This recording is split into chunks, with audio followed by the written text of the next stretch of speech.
Hey, what's up? Remember me? Hey everybody, it is December of the year 2015, which means that it has effectively been longer than a year since I published the last video blog. But instead of addressing that abnormally long hiatus, we're just gonna ignore that awkward air that is in the room right now, in the video right now, and we're gonna jump into the topic of the video. So let's talk about video blogging and live streaming subculture online, as well as just movies in general. So if you're an active viewer of this channel, which I don't know why you would be, but if you've seen one of the previous videos about the vlog that I made after I watched the movie Interstellar, you might know that I'm a pretty big fan of movies. And if you didn't, well, I'm a pretty big fan of movies. So there's actually some pretty coincidental timing on the making of this video and the month of the year that it just happens to be, which is December. And this year in particular, I think I personally associate this month of December most with movies. And the reason behind that is because there are a lot of movies that I really want to see that come out this month in the next 2 weeks or so. And I'm talking about probably more than a dozen, which is more than I've actually watched so far in this whole year. Not to mention, a lot of them actually come out on the same day, so it's pretty intense this month in the cinematic world. And so I've only seen about 5 movies worth mentioning so far this year. Let me try to think of them off the top of my head. Okay, that's not gonna work. I can't think of any off the top of my head, so I'm going to refer to a list. So at the beginning of the year, I watched Mad Max Fury Road with a friend of mine, and that is admittedly still one of the best movies of the year so far in my opinion, and completely deserving of its Oscar nomination. At some point I watched Ant-Man, and it exceeded my expectations. Really entertaining. I haven't seen the new Avengers film, so I should maybe get to that pretty soon, but pretty Marvel fatigued right now, superhero fatigued in general. Not too long ago, I watched the movie Cop Car, which is a pretty entertaining movie as well. I watched Kingsman, which was kind of polarizing to me actually. Around the same time, I watched the new SpongeBob SquarePants movie, which was dope, yo, SpongeBob. At some other point, I watched the new Jackie Chan movie, Dragon Blade, which was a pretty meh production. And probably most recently during Halloween time, I believe, I watched the movie Bone Tomahawk, which is one of my favorite movies so far. And last but not least, the opposite of least basically, my favorite movie of the year so far is The Martian, which I watched the week it came out or something like that, the week after, which was a great movie. Definitely recommend it to anybody. I love how it's basically the third in a spiritual succession from Gravity to Interstellar to The Martian of these movies that come out every year, these scientific fiction movies that come out every year that make us fall in love with space again. Besides that conceptual symmetry, it's definitely a great movie on its own merit and whatnot, so definitely recommend that, and I really hope that next year brings another science fiction movie that is that entertaining and that romantic about the next frontier.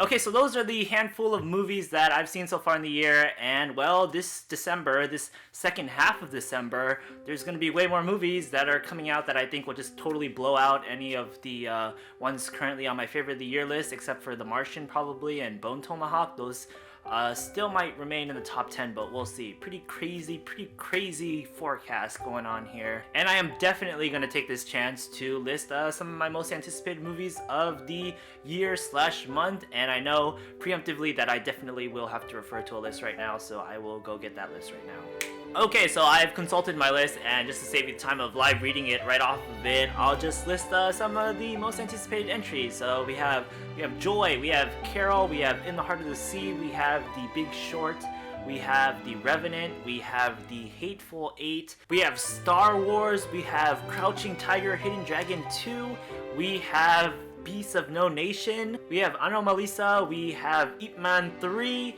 we have The Tiger in Old Hunter's Tale. And so yeah, the point of this introduction is that there are a lot of movies that I want to see in the coming weeks, which I probably won't, because movie tickets don't grow on trees. They're printed on stuff that grows on trees, but they don't grow on trees themselves. Okay, so with that introduction over, let's get to the crux of the video, the actual topic of the video. So yeah, I just want to talk a little bit about live streaming culture and video blogging culture. So it kind of relates to movies because of this one poignant kind of epiphany that I had not really an epiphany, just kind of a really big impression. So do you ever get that feeling when you're watching a movie and you think one of the actors slash actresses playing a character leaves a really big impression? Maybe the actress is just hot to you, or the actor is just hot to you, or they just really have a really crazy gravitas to them, and you're just like really impressed, and then after the movie ends, you basically go Wikipedia the movie just to get some, trivia knowledge, and then you find out that the movie is actually a pretty darn old movie, and that actor slash actress is already dead. And so yeah, maybe you had the hots for this actress, and then you find out that she's dead, and that's just like really weird. It leaves a little... So that's the kind of sentiment that I want to use to transition into the current generation's subculture of live blogging and live streaming.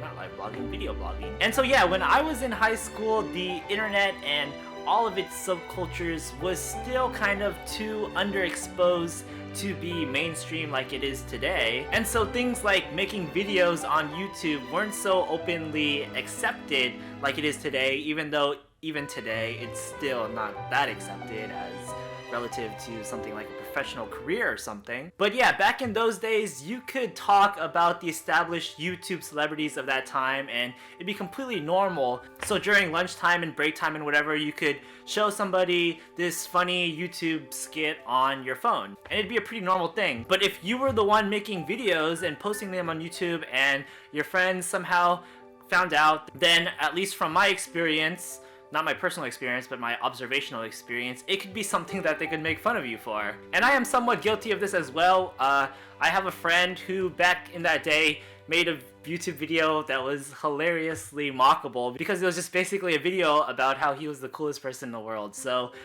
we used to make fun of him for that just because of the nature of his video, not particularly because he had a video on YouTube. But yeah, that was basically what it was kind of like back then, a couple of years ago. Fast forward to today, and it's much more casual to make videos, I think. Video blogging is a pretty accepted societal norm. And because YouTube has been a thing for so long now, it's not like people assume the first thing that you made YouTube videos for is to become big and become a celebrity or something like that, an online personality.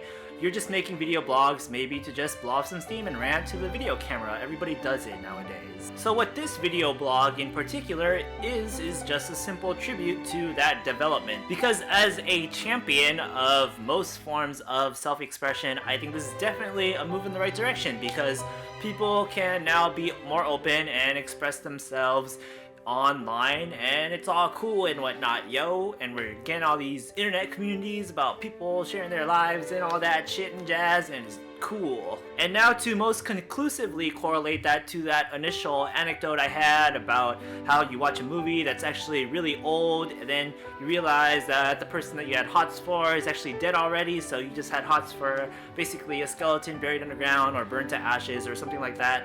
That's gonna be crazy when it happens in about a few decades, when it's actually gonna be you watching this video blog of this person that you think's really cool, and then you're like, oh, I should find out more about this person, and it turns out they're fucking dead already. And in my opinion, it's actually gonna be multiplicatively terrifying, because the internet is going to be this established community or realm where things like graveyards and houses of living people, there's going to be no distinction between them. YouTube already is, and it's going to continue to be a conglomerate of videos, and there's no categorization filter that says show me only people who are alive their videos, or just show me dead people's videos. So in the real world, we have graveyards, and you can visit them and you can feel really solemn about it, but you go into the graveyard knowing that you're gonna feel that way. Online, you're basically watching a dead person's video, and then you might find out later on, and it's gonna be that much more shocking. In fact, I could be dead right now, who knows? And honestly, it's actually an effect that you can kind of experience already. I've actually gone through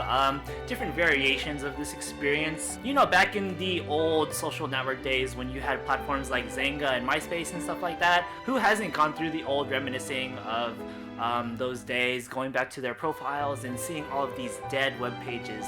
That shit is freaky, and it still happens on the sites that I use even today. It's just Tumblr. When people who follow me have deactivated their accounts, then you go onto the profile of someone that you used to chat with on and off, and you find out their account has been deactivated and you'll never talk to them again, and it's like pretty damn shocking. And so yeah, in the past and presumably even nowadays, when we have remnants of people's lives who are now dead, such as journals and diaries and whatnot, if they're famous, then maybe you put them in a museum. If they're not famous, then I'm assuming usually only the people close to them ever get to read it, but in due time it's gonna be pretty crazy when the internet is rife with all of these remnants of the past of people who no longer exist in a physical sense in this world. And wow, what a topic to make a comeback vlog about, huh? So yeah, this may or may not have been an unintentional video topic chosen to express that